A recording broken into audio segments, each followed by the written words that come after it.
हज मौलाना हजम करे अब कोनो असर न ओकर होला। हज मौलाना हजम करे अब कोनो असर न ओकर होला। लपट उठे पेट में ऐसन बन के बम के गोला। पेट लपट उठे पेट में ऐसन बन के बम के गोला। तो एक रात के बाद सुनी बस 3 पहर ही बीतल बा। अध कचरे में नींद खुलल बा। पेट में ऐठन उठल बा। खोजले घर में लोटा लाठी, लोटा मिलल न लौके लाठी। अन्हारे धुनारे गईले पिछवारे, देखले बोतल खोसन टाटी। तेजी में उ लाइट छोड़ले, जैसे तैसे पानी भर ले। झट पाइट के ढीला कैले, झट पाइट के ढीला कैले। झप देना तब आगे बढ़ले। तो अटकल सांस गले में कब्बे, स्पीड भइल तब 80-90। लौके राह न देखे जब्बे, अब पेट कहे कि अब्बे तब्बे। उठ जाई कमर कस के, ए जिंदगी के कौन भरोसा बा। जिंदगी ऐसे ही बिता देहनी तो पछतात का बानी।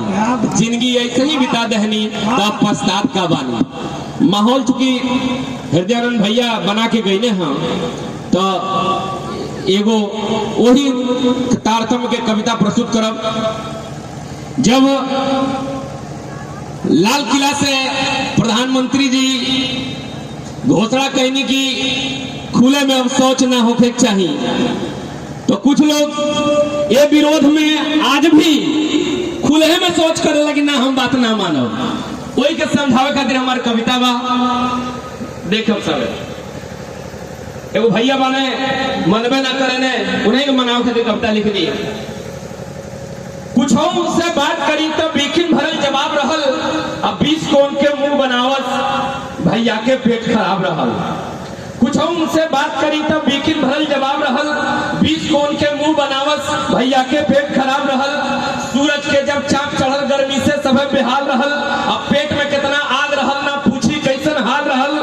कबहू भीतर कबहू बाहर, दौड़ दौड़ दिन रात कटल।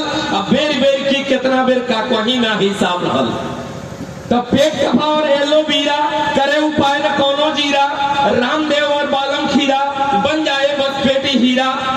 हज मौलाना हजम करे अब कोनो असर न ओकर होला। हज मौलाना हजम करे अब कोनो असर न ओकर होला। लपट उठे पेट में ऐसन बन के बम के गोला।